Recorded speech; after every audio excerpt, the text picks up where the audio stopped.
ఎవరు నన్నడగని అతగాడి రూపేంటని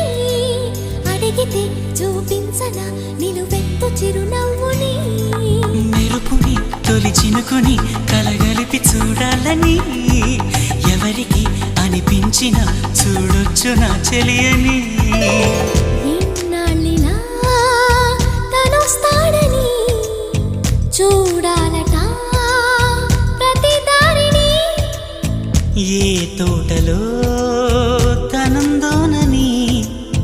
ఎటు పంపను నా మనసుని